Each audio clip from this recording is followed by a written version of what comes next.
Business ആയിട്ടുള്ള ഷെബീർ സാറാണ്. Hi, നമസ്കാരം സാർ. ഞാനൊരു ക്വസ്റ്റ്യൻ കേട്ടെ. അതെ, ഓക്കെ.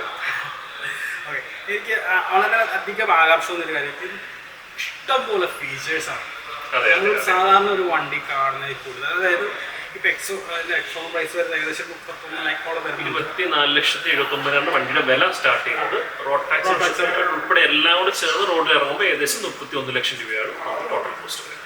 ആ ഒരു റേഞ്ച് വെച്ച് നോക്കുമ്പോൾ സാധാരണ വണ്ടികളില്ലാത്ത ഒരുപാട് ഫീച്ചേഴ്സ് ഇതിനകത്തുണ്ട്. നമുക്കിത് ഫീച്ചേഴ്സ് വായിച്ചു കഴിഞ്ഞാൽ ഒരു ദിവസം കൊണ്ട് തീരില്ലാത്ത രീതിയിലുള്ള ഫീച്ചേഴ്സാണ് നമുക്ക് ഞാൻ ഇന്നലെ വീഡിയോ എടുത്തിട്ടുണ്ടായിരുന്നു.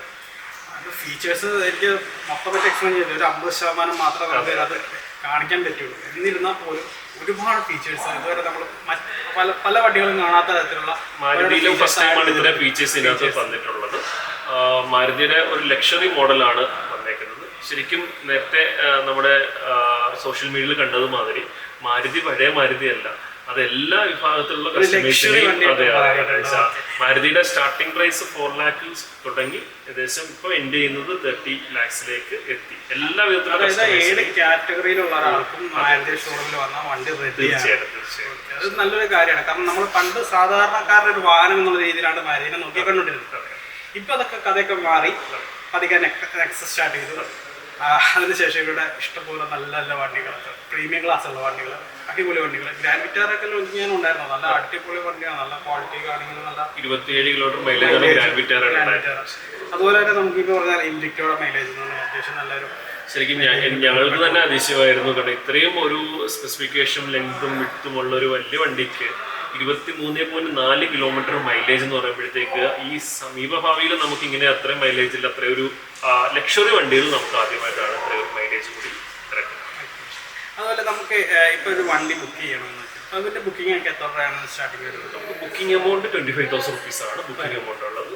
നമുക്ക് മാരുതിയുടെ വെയിറ്റിംഗ് പീരീഡ് അനുസരിച്ചാണ് നമുക്ക് വണ്ടി ഡെലിവറി ആകുന്നത്. അതായത് ടൊയോട്ട കമ്പയർ ചെയ്ത് നോക്കുമ്പോൾ മാരുതി കുറച്ചുകൂടെ നമുക്ക് അഭികാമ്യമാണ്, പെട്ടെന്ന് മാരുതി അറിയാമല്ലോ. എല്ലാം കൊണ്ടും മാരുതി വർഷങ്ങളായിട്ട് ഇന്ത്യൻ മനസ്സിൽ നിൽക്കുന്ന വണ്ടിയാണ്. കഴിഞ്ഞ ഒരു 40 വർഷമായിട്ട് ഇന്ത്യൻ നിരത്തുകളിൽ ഏറ്റവും ടോപ്പ് സെല്ലിംഗ് കാറായിട്ടാണ് മാരുതി നിൽക്കുന്നത്. അതുകൊണ്ട് എല്ലാ അർത്ഥത്തിലും സർവീസിലാണെങ്കിലും സെയിൽസിലാണെങ്കിലും ആഫ്റ്റർ സെയിൽസിലാണെങ്കിലും എല്ലാം മാരുതി 24 hours നമുക്ക് സപ്പോർട്ടാണ്.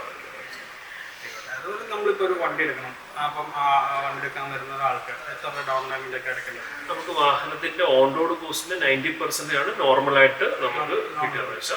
മൊത്ത വിലയുടെ 90% വരെ നമുക്ക് കിട്ടുന്നുണ്ട്. അത് ബാങ്ക് കസ്റ്റമർ പ്രൊഫൈൽ അനുസരിച്ച് നമുക്ക് അതിനകത്ത് ഏറ്റക്കുറച്ചിലുണ്ടാകാം. അപ് ടു 95% വരെ ചെയ്യുന്ന ബാങ്കുകളുണ്ട്. ഇതൊരു പുതിയ മോഡലാണ്. ഇപ്പം ഇതിന്റെ ഫിനാൻസിന്റെ സ്കീമുകൾ വന്ന് തുടങ്ങുന്നേ ഉള്ളൂ.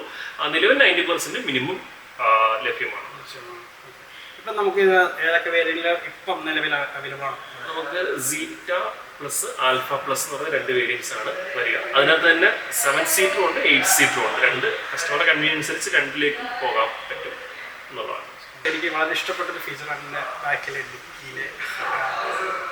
ജസ്റ്റ് സാധാരണ നമ്മൾ ബെൻസ്, BMW അതുപോലെ ഭയങ്കര ഹെവി ആയിട്ടുള്ള വണ്ടികൾ മാത്രം അത് കണ്ടിട്ടുണ്ടായിരുന്നു. അതുപോലെ വണ്ടികളിലൊക്കെയാണ് നമ്മൾ കൊണ്ടുണ്ടായിരുന്നത്. അപ്പം മാരുതി സുസുക്കി ഇങ്ങനെ ഒരു ഫീച്ചർ ഇതിനകത്ത് ഉണ്ടെന്ന് പറഞ്ഞപ്പോൾ നമുക്ക് ഭയങ്കര ഒരു ലക്ഷറി ഫീലാണ് ഈ വണ്ടി കണ്ടത്. നമ്മൾ ഓടിച്ചു നടക്കുമ്പോൾ പോലും നമുക്ക് ആ ഒരു ഫീൽ നമുക്ക് തരുന്നുണ്ട്. നമ്മൾ പറഞ്ഞ മാതിരി നമ്മൾക്ക് വളരെ സ്പേഷ്യസ് ആണ് വെഹിക്കിൾ. അതോടൊപ്പം തന്നെ നമുക്ക് ഫ്രണ്ടിലത്തെ 8P അഡ്ജസ്റ്റബിൾ ഇലക്ട്രോണിക്കലി അഡ്ജസ്റ്റബിൾ ആയിട്ടുള്ള 8P അഡ്ജസ്റ്റബിൾ ആണ് നമുക്ക് വരുന്നത്. അതിന് തന്നെ 2 മെമ്മറി പോയിന്റ്സ് ഉണ്ട്. ആദ്യം ഒരാൾ ഡ്രൈവ് ചെയ്ത് നമുക്കത് സെറ്റ് ചെയ്ത് കഴിഞ്ഞാൽ പിന്നീട് നമുക്ക് വീണ്ടും നമ്മൾ വണ്ടി വീണ്ടും ഡ്രൈവിംഗിലേക്ക് വരുമ്പോഴത്തേക്ക് സീറ്റിലേക്ക് വരുമ്പോഴത്തേക്ക് ഓട്ടോമാറ്റിക്കലി ആ നമ്മുടെ പൊസിഷനിലേക്ക് ഓട്ടോമാറ്റിക്കലി സെറ്റ് ആവും.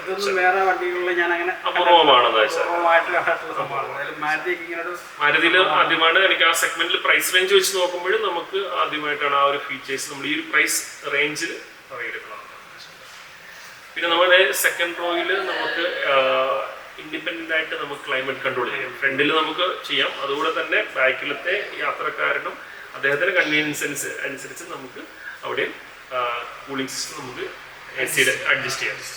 പിന്നെ അതുപോലെ തേർഡ് റോയിൽ നമുക്ക് പുഷ് ബാക്ക് സീറ്റാണ്. സാധാരണ വെഹിക്കിളൊക്കെ ബെഞ്ച് സീറ്റാണ് വരാറുള്ളത്. 8 ഇഞ്ചോളം നമുക്ക് പുഷ് ബാക്ക് വരുന്നുണ്ട്. 3 അഡ്ജസ്റ്റബിൾ ഹെഡ് റെസ്റ്റുമാണ്. പിന്നെ വേറെ ഗുണം അത് നമുക്ക് 60-40 എന്നുള്ള രീതിയിൽ നമുക്ക് ഹോൾഡ് ചെയ്യാൻ പറ്റും. ലഗേജ് ഉണ്ടെങ്കിൽ അത്യാവശ്യം നമുക്ക് കൂടുതൽ ലഗേജ് സ്പേസ് അത്യാവശ്യം നമുക്ക് വരുന്നുണ്ട്. അത് കൂടാതെ കൂടുതൽ ലഗേജ് ഉണ്ടെങ്കിൽ നമുക്ക് പാർട്ടായിട്ട് ഉപയോഗിക്കാം. പകുതി നമുക്ക് പാസഞ്ചറിന് ഉപയോഗിക്കാം, ബാക്കി ഭാഗം ലഗേജ് അതിനായിട്ട് ഉപയോഗിക്കാം. എന്തായാലും സാർ വളരെ സന്തോഷം. Okay, thank you. അപ്പോൾ അടുത്ത വണ്ടിയിൽ വന്നാൽ തീർച്ചയായിട്ടും കേട്ടോ. അപ്പം ഇന്ന് നമുക്ക് ഒരു സ്പെഷ്യലായിട്ടുള്ളൊരു അതിഥി കൂടെയുണ്ട്, ആതിര മുരളി. നിങ്ങൾക്ക് എല്ലാവർക്കും അറിയാം, ഇദ്ദേഹം വളരെ ഇന്ത്യയിലെ തന്നെ ഫേമസ് ആയിട്ടുള്ള ബാലേറായിട്ടുള്ളതാണ്. അദ്ദേഹത്തിൻ്റെ അച്ചീവ്മെൻറ്റ്സും കാര്യങ്ങളും നമുക്ക് അദ്ദേഹത്തിനോട് ചോദിക്കാം. അച്ചീവ്മെന്റ്സ് എന്ന് പറയുമ്പോൾ ഞാൻ ചെറുതിലെ 10-21 വയസ്സ് തൊട്ട് ഈ മോട്ടോർ സ്പോർട്സ് രംഗത്ത് ഇഷ്ടമാണ്. ഒരു അഡ്വഞ്ചർ ഫീൽഡ് ഇഷ്ടമാണ്. ഡ്രൈവിംഗ് ഇഷ്ടമായതുകൊണ്ട് തന്നെ ആ ഒരു സമയത്ത് ഒരു 2014-13 പോകുന്ന സമയത്ത് ആദ്യമായിട്ടാണ് ഓഫ് റോഡിങ് രംഗത്തേക്ക് വരുന്നത്. 4x4 ജീപ്പ്, ജിപ്സി കാര്യങ്ങളൊക്കെ ആദ്യം ആ സമയത്തായിരുന്നു. പിന്നെ ഓട്ടോക്രോസ് കാറിൻ്റെ ഇവൻറ്റ്സ് ഉണ്ടായിരുന്നു. പിന്നെ കുറച്ച് ഒരു 2014 സമയത്ത് തന്നെ ഇന്ത്യ ബുക്ക് ഓഫ് റെക്കോർഡ്സും യൂണിവേഴ്സൽ റെക്കോർഡ് ഫോറം അവാർഡ് കിട്ടിയിട്ടുണ്ട്. റെക്കോർഡും അവാർഡും ഉണ്ട്. Youngest lady having most number of licenses and Kerala's first youngest motor sports lady driver. അതിനുശേഷം ലേറ്റസ്റ്റ് ആയിട്ടാണ് ഇന്ത്യൻ നാഷണൽ റാലി ചാമ്പ്യൻഷിപ്പിൽ വിന്നായത്.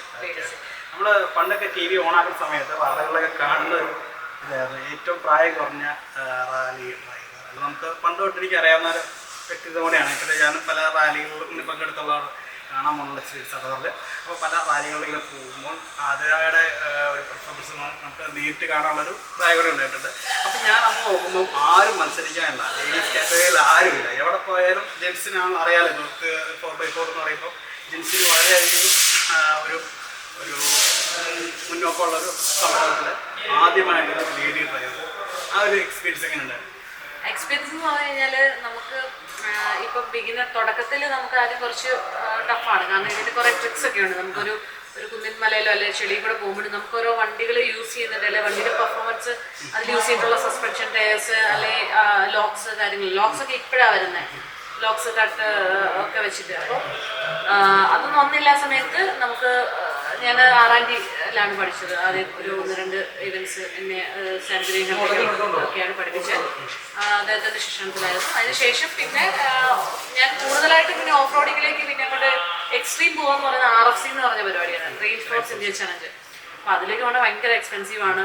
അതുകൊണ്ട് ഞാൻ പിന്നെ ഒന്ന് ബാക്ക് ഓഫ് ചെയ്തു. പിന്നെ ഞാൻ നോക്കിയപ്പോൾ മോട്ടോർ സ്പോർട്സിന് എന്ത് ചെയ്യാന്നുള്ള ഇതിലാണ് ഗൗരവ് ഗിൽ, നമ്മുടെ നാഷണൽ ചാമ്പ്യൻ, നമ്മുടെ WRC ഒക്കെ ഡ്രൈവ് ചെയ്തിട്ടുള്ള അദ്ദേഹത്തെ കണ്ട് അദ്ദേഹത്തിൻ്റെ ഇവൻറ്റ്സിൽ നിന്ന് ഇൻസ്പയർഡ് ആയിട്ടാണ് പിന്നെ ഞാൻ നാഷണൽ റാലി എന്നുള്ളൊരു ആഗ്രഹം മനസ്സിൽ വന്നത്. അപ്പോഴും ഈ പഠിച്ചുകൊണ്ടിരിക്കുന്ന സമയത്ത് വീട്ടുകാരെ ഡിപ്പെൻഡ് അച്ഛൻ കുറെ സപ്പോർട്ട് ചെയ്യും. പിന്നെ കുറെ ക്ലബ്ബുകാർ, എൻ്റെ ഫ്രണ്ട്സൊക്കെ കുറെ വണ്ടികളൊക്കെ യൂസ് ചെയ്യുന്നത്. സ്പോൺസർഷിപ്പ് ഒക്കെ ഉണ്ടായിരുന്നു. സ്പോൺസർഷിപ്പ് ഈ നാഷണൽ റാലിയിൽ ആദ്യമൊക്കെ കയ്യിൽ നിന്ന് പൈസ ഇട്ടാണ് പോയത്. പിന്നെ ഈ പറഞ്ഞ പോലെ ജെക്കറ്റേഴ്സിൻ്റെ സ്പോൺസർഷിപ്പിലായിരുന്നു.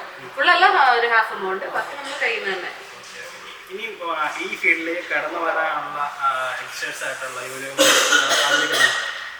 ശരിക്കും മോട്ടോർ സ്പോർട്സ് എന്ന് പറഞ്ഞിട്ടുള്ളത് ഒരു ഡേഞ്ചർ അല്ല.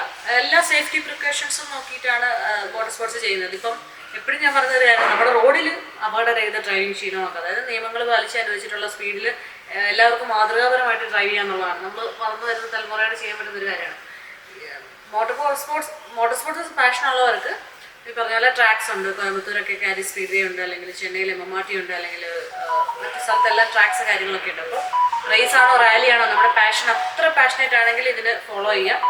ഉറപ്പായിട്ടും നല്ല രീതിയിൽ നമുക്ക് ഒരു സക്സസ്സിലേക്ക് അച്ചീവ് ചെയ്യാൻ പറ്റും. അപ്പം ലേഡീസ് ആണെങ്കിലും ജെൻസ് ആണെങ്കിലും പ്രോപ്പറായിട്ട് ഒരു നമ്മൾ മോട്ടോർ സ്പോർട്സ് പേഴ്സൺ അല്ലെങ്കിൽ ഒരു സ്പോർട്സ് പേഴ്സൺ എന്നുള്ള രീതി ഒരു മൈൻഡ് സെറ്റിൽ തന്നെ അതിനെ മുന്നോട്ട് കൊണ്ടുപോകുക എന്നുള്ളതാണ്. അപ്പോൾ വളരെയധികം ഇൻഫർമേഷൻസ് നമുക്ക് അതിരയിൽ നിന്ന് ലഭിച്ചു. അപ്പോൾ thank you Athira. Thank you. അപ്പോൾ ഇന്നത്തെ ഈ വീഡിയോ നിങ്ങൾക്ക് എല്ലാവർക്കും ഇഷ്ടമായി പ്രതീക്ഷിക്കുന്നു. ഇഷ്ടമായ please like, share and subscribe our channel. അതുപോലെ തന്നെ തുടർന്നുള്ള വീഡിയോ കാണാനായിട്ട് ആ നോട്ടിഫിക്കേഷൻ ബട്ടൺ ഒന്ന് അമർത്തിയിടുക. നിങ്ങളുടെ അഭിപ്രായങ്ങൾ രേഖപ്പെടുത്താനായിട്ട് കമൻറ്റ് ബോക്സ് യൂസ് ചെയ്യുക. അപ്പോൾ ഓക്കെ ഫ്രണ്ട്സ്, നമുക്ക് അടുത്ത വീഡിയോ ആയിട്ട്